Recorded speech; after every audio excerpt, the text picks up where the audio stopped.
Top Story is another novel in the Front Desk series for middle grade readers and above. It's the story of Mia, a 10-year-old Chinese immigrant girl who works after school at the front desk of the hotel her parents manage. Mia loves to write, and in this novel attends a journalism camp. It's a fun and inspirational book about working hard, finding your voice, and embracing who you are. Hi, I'm Dan Skinner. Welcome to the Kids Bookshelf. Ahead, we'll explore the book and talk with the author about the inspiration behind it. I requested and was provided with a copy of the book, but this video is not sponsored.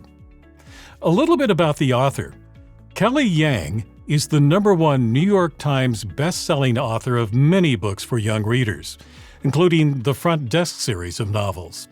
Front Desk, the first book in the series, won the 2019 Asian Pacific American Award for Literature and was chosen as a Best Book of the Year by multiple organizations, including NPR, The Washington Post, and the New York Public Library. She joins us to talk about the 5th book in the Front Desk series, Top Story.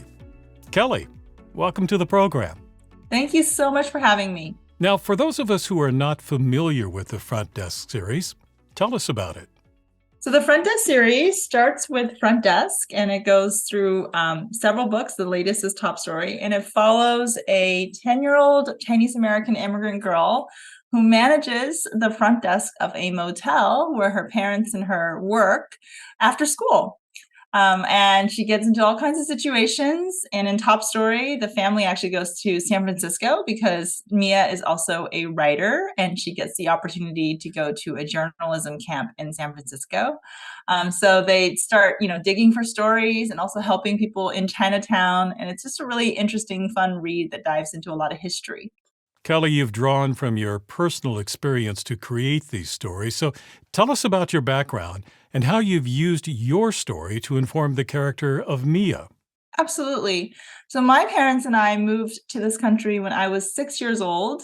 I, like Mia, really struggled with English as a young kid. I did not speak any English coming over, so I had to learn a whole new language.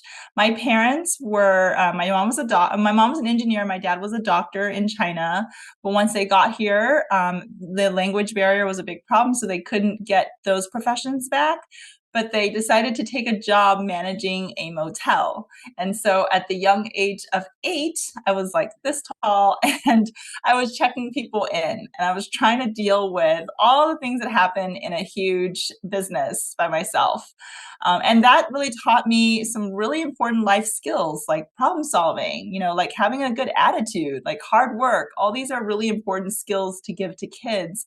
And that's where the character Mia really comes from. She is definitely based off of me. And she's got this spunk, she really wants to persevere and she'll fail, but she'll get right back up and try again. For what age would you recommend this series? So it's a middle grade series. It's for kids 8 and above, but I always like to say 8 to 100 because we do have a lot of adult readers for the series who, for the first time ever, they're seeing themselves represented in their story because they maybe have never seen a story about an immigrant family, and it just really reminds them of their own story. Kelly, what do you enjoy about writing for middle grade readers? Oh my gosh, I enjoy so much. I think I most enjoy the earnest conversations that the kids have about friendship. You're really at this age learning to be in the world. You're starting to see the world with your own eyes, make your own decisions, come to your own conclusions about things, about people, about the need to be kind, even when sometimes you're feeling hurt at school, but just trying to make the right choices. And I think that those conversations are just really earnest and life-changing, and they're so vulnerable and beautiful. I think I love that the most. The other thing is I just think that kids see the world with fresh eyes. They're not tainted or bombarded with everybody else's perceptions. They're making their own decisions for the first time, and there's something really innocent about it. And I love that they get to go and explore all kinds of things in the series. Top Story is the 5th book in the Front Page series, so tell us about where you take readers this time. What's the story they'll find here? So Mia goes to journalism camp and she expects to write the top story. And so she's been digging and digging, and she finds out all these amazing stories that have to do with San Francisco history. There's an indigenous thread. There's obviously a lot of Asian American history that takes place in Chinatown. And so she's got all these stories, but she's still struggling to break through at her camp because she's up against people who have way more connections than her. Maybe their parents are already writers. They have like literary agents, and so it's really about finding your worth and knowing your worth, and understanding that your words are valuable. That you have an important story to tell. It's a valid story. I think it's a really hard message to internalize, especially for children of immigrants. We are taught from a young age to just be grateful, to be really happy to be at the table. And Mia is definitely at the table this time. But she has to make her own decision about what does that mean? What does she want, right? What is the price she has to pay for that? And I think that it's a really important read for a lot of kids. It's very timely, and it's definitely a message that I think resonates with a lot of creators. This novel is about Mia, but it's also about her friends. So tell us about her circle of friends. Yeah, so she is best friends with two people. One of them is called Lupe. She's a Mexican American, another immigrant girl. She's also good friends at this point with this boy, Jason Yao, who she hated in the first book because he's the son of the motel owner, Mr. Yao, who in the first book was just unbelievable. Beyond mean, just total jerk, this horrible guy who basically tortured her family.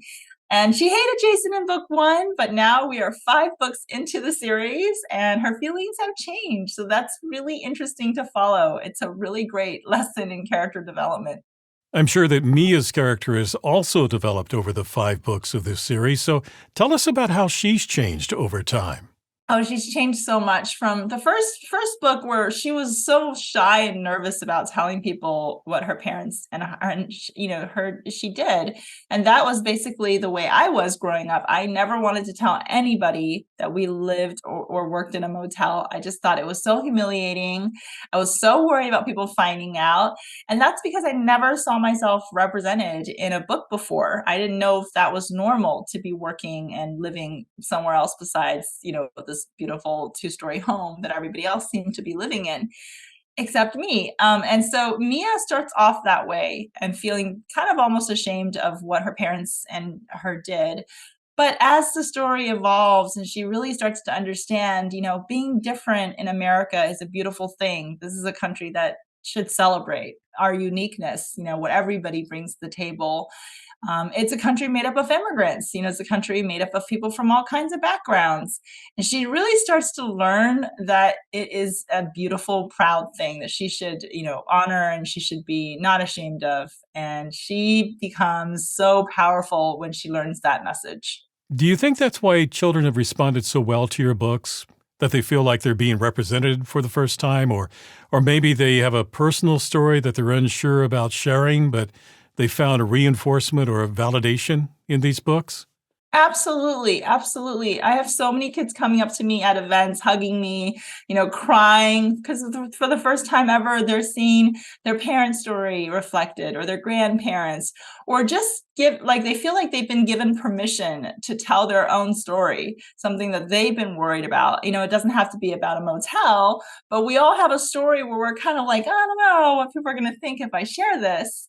But if you don't share it, you feel really alone.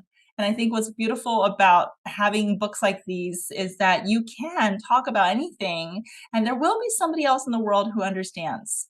Another aspect about your background is that you attended college at 13 and you went to Harvard at 17. And that's an amazing accomplishment, but you share on your website that you really wouldn't recommend doing that. I wouldn't recommend it. No, I did get the opportunity to skip a lot of grades. And actually, Lupe in Top Story also has a similar opportunity.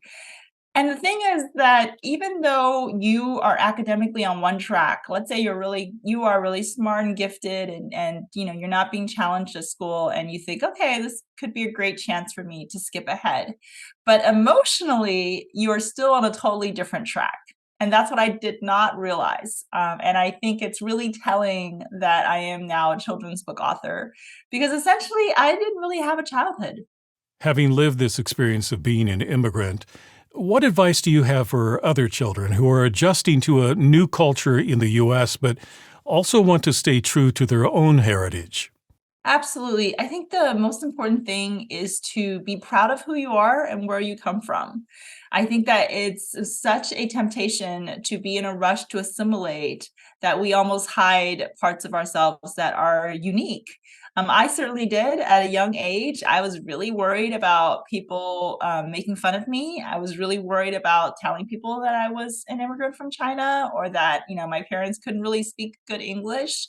But now I realize that our uniqueness is something that we're bringing to the table. It could be a different way of looking at things. It could be a new idea, even like a new way of saying something. And it's taken me a really long time to be proud of it. It really took maybe until college until I internalized that message. And again, that's because I didn't have books like Front Desk growing up. But I think I'm so hopeful that now that we have books like these, the next generation can be really proud of all the parts of themselves. Kelly, there's a question I like to ask authors of fiction, and it's this. If you could spend a day in real life with one of the characters from this novel, who would it be and why? I would definitely spend it with Hank. He is one of the weeklies in the story. He is a Black man who is just incredible, cool uncle to these kids. He is also a chef. He's an entrepreneur. And he just has endless wisdom to give these kids, especially at the right time. It just feels like something that, he just has this gift for. And I would love to spend an afternoon with him and just ask him, what does he think of our world today and where do we go from here? So, what's next for you? Oh, that's a great question. I have another book coming out in February called Finally Heard. It is about social media and kids.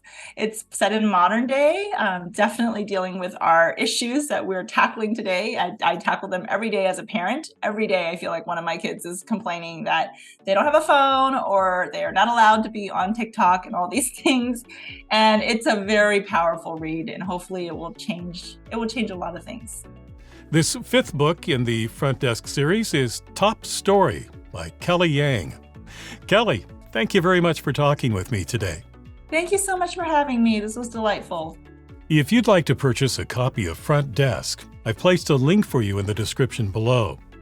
Thank you for watching this edition of the Kids Bookshelf. And if you'd like to see more videos about children's books and their authors, be sure to like, subscribe, and click on the bell to be notified about future programs. I'm Dan Scunner. Until next time, keep sharing the gift of reading.